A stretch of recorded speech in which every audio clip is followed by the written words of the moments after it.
What do you think is like some of the more like rabid pieces of misinformation that you've seen kind of floating around TikTok and the broader, internets? How long do you have? Yeah. I think the demonization of a food group is wild.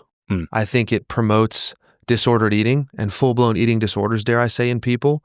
I think the demonization of vegetables and carbohydrates, there was a thing in there that Dr. John said where he said carbohydrates are causing depression. Again, not true.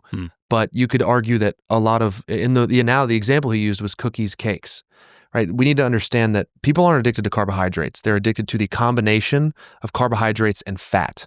That creates an environment for hyperpalatability. Think about your favorite junk food. If it's a potato chip, that is a corn chips fried in oil. If you want to be full really fast, eat boiled potatoes plain. If you want to eat a lot of boiled potatoes, cover them in cheese and sour cream.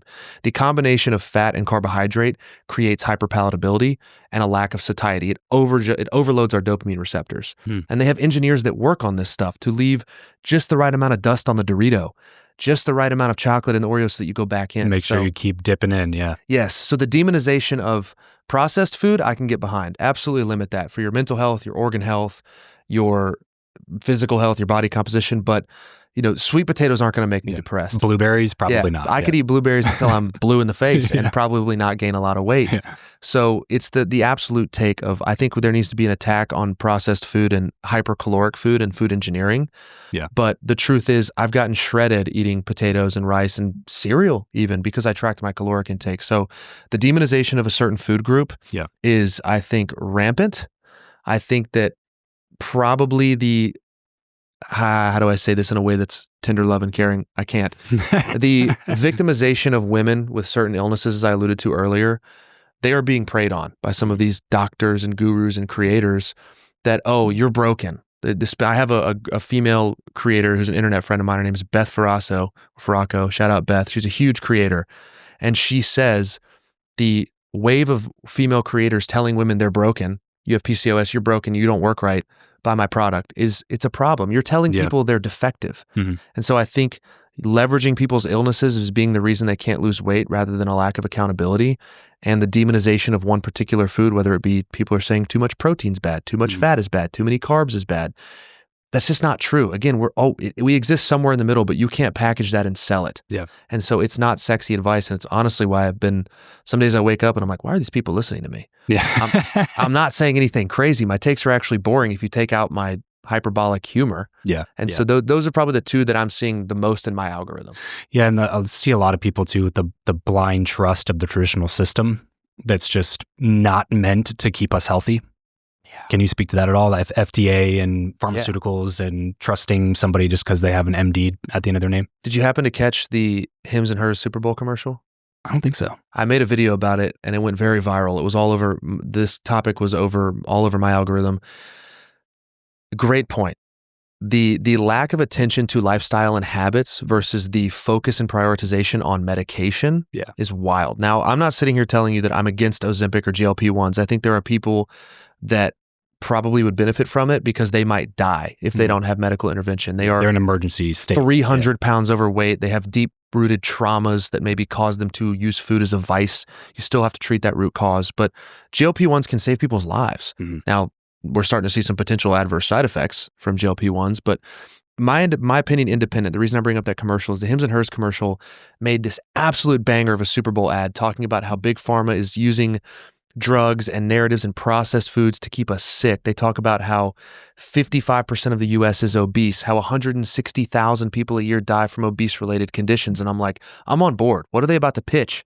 Come buy grass-fed beef and rice and come walk with us? Yeah.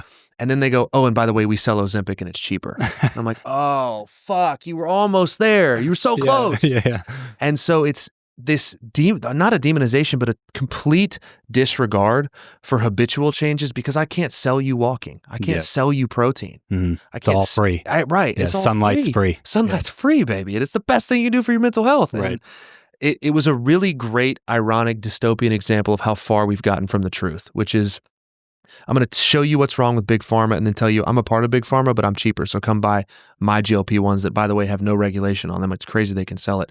Point being, I think pharmaceuticals save lives. I think the invention of the antibiotic is incredible, and I think we need modern medicine for acute injury. Yeah. But in January of this year, I lost my father, and Sorry thank you. He was my best friend, and he just got sicker and sicker and sicker, and we never really knew what was happening. He had a lot of symptoms.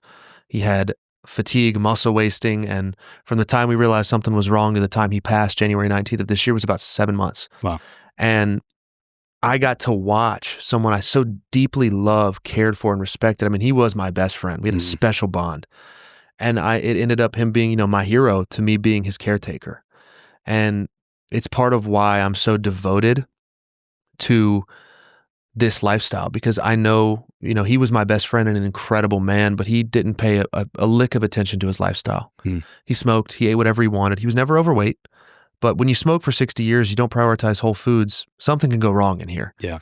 And we think it was a form of cancer that created the symptoms that ultimately took him. But there was no mention from these doctors about any lifestyle intervention, anything we could do to even make his life better or more comfortable at the beginning when we didn't even know what he had. Yeah. And I got to see firsthand that we are not patients, we are customers. Yeah. I asked his gastroenterologist, how many patients do you have? He said, thousands. And I said, how the hell could I even expect you to give me quality care? This isn't your fault. This is the system's fault. And there is no money in telling people to get out and take care of themselves, because then you're not making money off of me. You're not making a doctor any money or Pfizer any money because you take care of yourself. And because that can't be monetized, and we ultimately live in a capitalistic society, which enables us to do beautiful things like this, and I'm very grateful for it, it comes at the expense of people's health, but it means we bear the responsibility of learning for ourselves and being a critical thinker to take our health into our own hands. Because I learned throughout that process of going from my dad's son to the guy that feeds him, bathes him, takes him to doctor's appointments, I learned a lot about humility and true love. And I'm honestly grateful that I experienced that. And I think it's part of my story. And it helps me tell people how important this really is to take care of yourself, because everybody has a laundry list of problems until they have a health problem. And then there is just one problem. Nothing else matters. And I've seen it intimately. And so it is ultimately our responsibility to do the research, to do the trial and error, because none of these pharmaceutical companies are coming to save you. They're going to give you a pill that might help. It might put a Band-Aid on the gunshot wound, but it ain't stitching up the wound. Right. And that is a huge problem that I don't think we'll ever fix or see.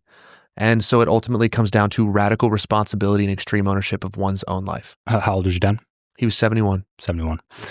Yeah, man, it's one of those things that I like when I look into the future and I ask myself the question, what are we doing now that in a couple hundred years they're going to look back on and go, like, can't believe those morons in 2025 were doing this all the time, right? Because like, think about that all we the have time. A tendency to romanticize the time that we live in. And by the way, we live in the best time ever. In terms of... And it's not close. Yeah, in terms of information availability and your ability to take control, to gain knowledge, to have success in life. Like, we live in a pretty awesome time.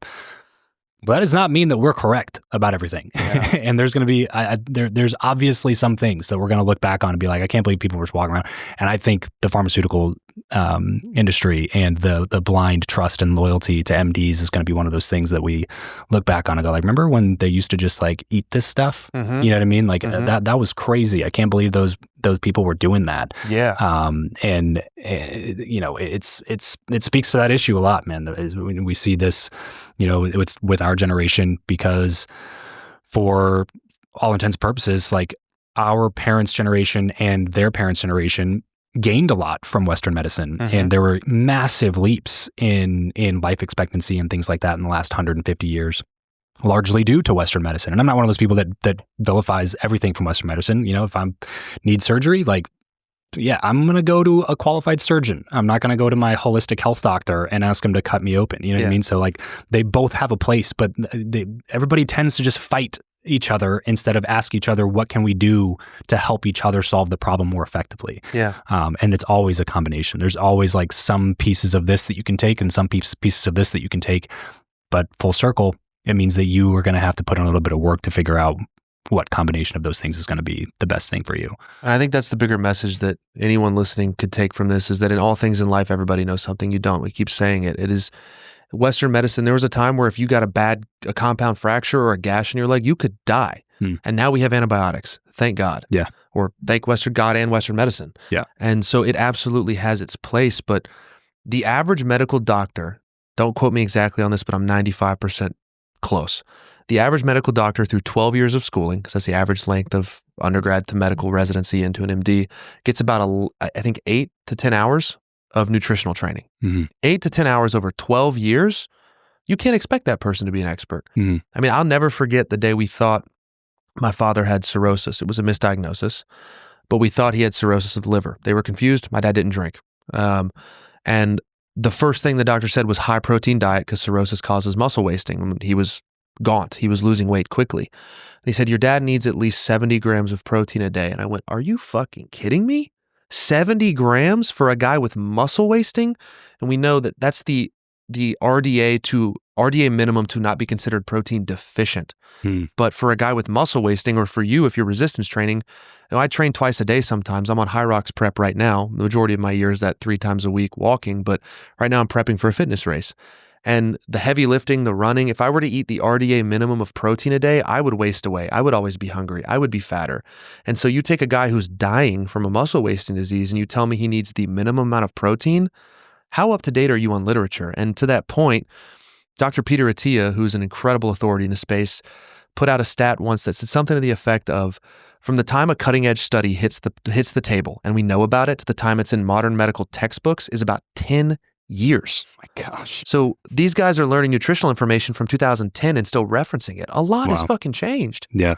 And so you have to stay on the edge of discernment and self-starterism and ownership and accountability if you really want to know what's happening. I mean, there's a time where we thought cigarettes were healthy. And here we are now. That's obviously changed. So yeah, man, the Western medicine absolutely has a place for breaks and injuries, car crashes and antibiotics, but it is not where you want to go if you want to live longer and live a quality life longer. Yeah, that's one of those books I recommend to every single person is Outlive by Peter Attia. Yeah, and his podcast, The Drive, is incredible. It should be required reading, you know? Yeah, absolutely. Atomic Habits, Outlive, and maybe The Subtle Art of Not Giving a Fuck. Figure out what you want to learn from a lot of that. Right.